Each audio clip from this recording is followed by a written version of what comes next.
Welcome to this week's virtual Drasha. This week we have the incredible privilege to read Parshas Chayei, and in this parsha we are introduced to the second of the Himos, the second of the matriarchs, Rivka Imenu. But let's back up a little bit.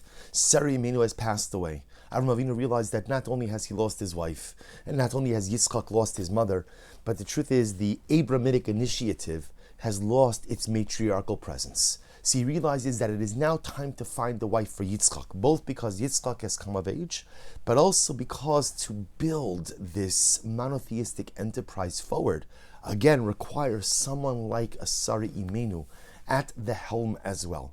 Avram Avinu dispatches his trusted servant Eliezer to go back to Avram Avinu's hometown of Naharaim in order to find a wife from Avram's family. And Eliezer devises a plan. What's his plan? He's going to stand by the well. He's going to come to the well. When he sees a young woman coming to the well, he's going to ask her for something to drink. And an interesting plan. If she agrees to give Eliezer to drink and also agrees to water his camels, this is the girl. This is the woman. This is the wife for Yitzchak. And so the Torah tells us that young Rivka comes out to the well, and the Torah says, Vayoratz ha'eved likrasa. Eliezer ran to greet her. He ran to speak to her. So the obvious question that Rashi is bothered by is, why does Eliezer run to greet Rivka? What is it? In other words, if the Torah would have just said Eliezer went over to her, that's one thing. Vayoratz sounds like a sense of urgency. Vayoratz ha'eved likrasa, vayomer hagmi'ini namat ma'im mikadech. Eliezer runs to greet her, and then he asks her, can you please give me something to drink? And Rashi HaKadosh comments and says, what is it that caused Eliezer to run? Shera'a sha'alu hamayim likrasa. Eliezer saw something absolutely incredible. That when young Rivka came to the well, the water came out of the well into her bucket, into her jug. She didn't have to draw the water came to her.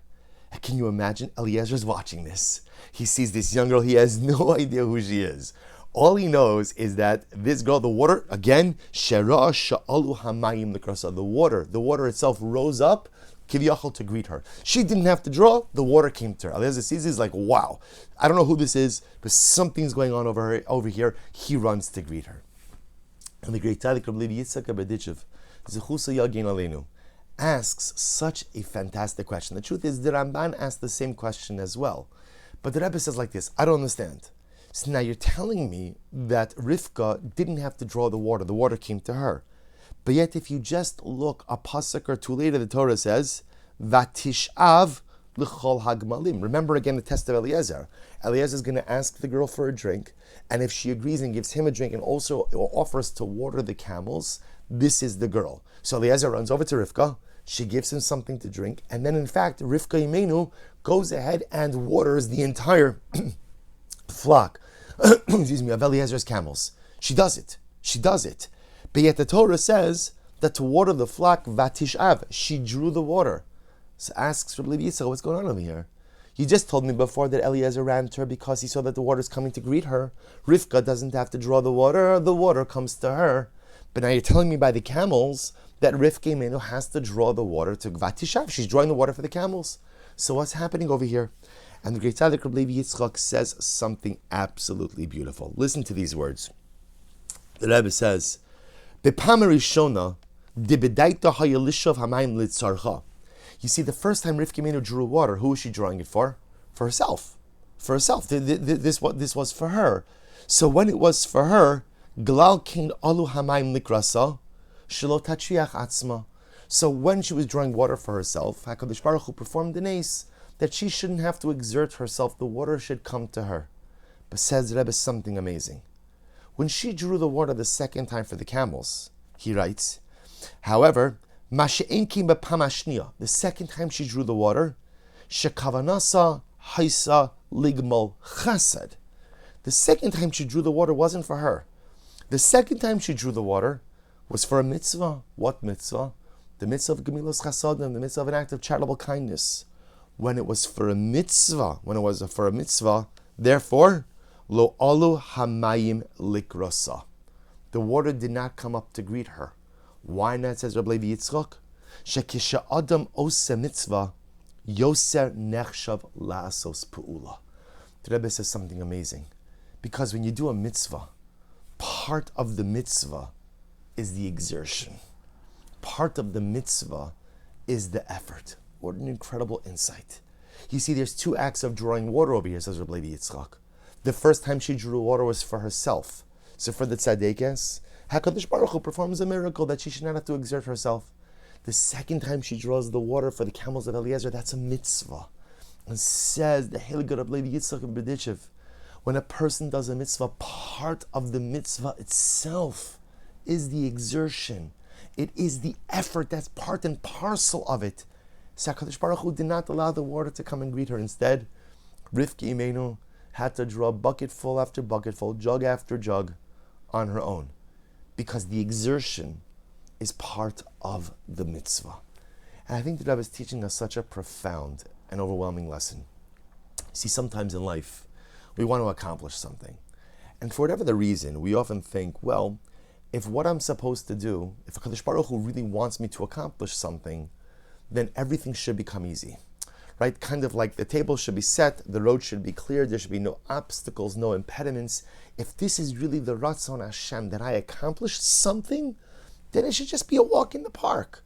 And conversely, if it's difficult, and if there are challenges, and if there are impediments or obstacles, that must be a sign that Hashem doesn't want me to do it. If it was supposed to happen, it would be easy. If it's not easy, then the truth is it probably shouldn't happen. And the Rebbe says there's nothing further from the truth. Sometimes the way that you know you're on the path to holiness, sometimes the way that I know that I'm actually almost like on the cusp of accomplishing something great, is because there is an obstacle, because there is an impediment, because there is extra effort which has to be expended, because it's not a walk in the park, because it's not easy, because the water's not coming into my bucket. I have to go and fill up the water myself. Sometimes that's exactly how you know. That's exactly how you know that you're on the cusp of something great. This is the lesson, says Rabbi Yitzchak, the Torah is teaching us. Dear friends, how many times in life do we start on new life initiatives? And we're all excited, we're all pumped up, right? I'm ready, I'm going to do, I'm going to accomplish, I'm going to forget about changing the world, I'm going to change myself. I'm going to do something great. And then what happens, we start, it has that new initiative smell, that new initiative excitement, and then like you hit your first speed bump. And I think for many of us, after that first speed bump, I'm done. It's not going to be easy, and we love to say, like, if it's not easy, you know what people often do when they hit that first speed bump? It's not bashert. It's not bashert. Now, not bashert is sometimes code for, this is really getting too difficult. I don't want to do this. So the truth is, I'm willing to work, but I'm not willing to work over obstacles and impediments. I need the water to come into my bucket. I'm not willing to draw the water. And we give up. And so many of us have a lifetime filled with these half-started initiatives. Because I think that if it's supposed to happen, it should be easy, and if it's not easy, that means HaKadosh Baruch Hu doesn't want it to happen. And comes out of Levi Yitzchak Berditchev and teaches us from this story of Sari Imenu. Nothing further from the truth. Sometimes HaKadosh Baruch Hu makes life easy for you, which is fantastic. Sometimes, like Rivka Imenu, Hashem allows the water to come into my bucket. Not literally, but figuratively. Sometimes HaKadosh Baruch Hu clears the impediments, clears the obstacles, and allows it to be smooth sailing. But Rabbi Levi Yitzchak tells us, more often than not, that's maybe for stuff for yourself. But when you want to accomplish something great in life, when you want to be something great in life, when you want to do a mitzvah, you want to learn Torah, you want to daven b'kavana, you want to self-actualize, you want to change midos, you want to change behaviors, you want to do something dramatic, if there's one thing you could count on, it's turbulence, difficulty, challenges, impediments, and obstacles. The water doesn't come to you in the meaningful things in life. You have to bend your knee, bend your shoulder, overcome the obstacles, and draw the water yourself. And so the next time we are embarking upon a life mission and the going gets a little tough, just know that you may possibly be on the cusp of something great. Wishing everyone a good Erev Shabbos and a beautiful Shabbos Kodesh.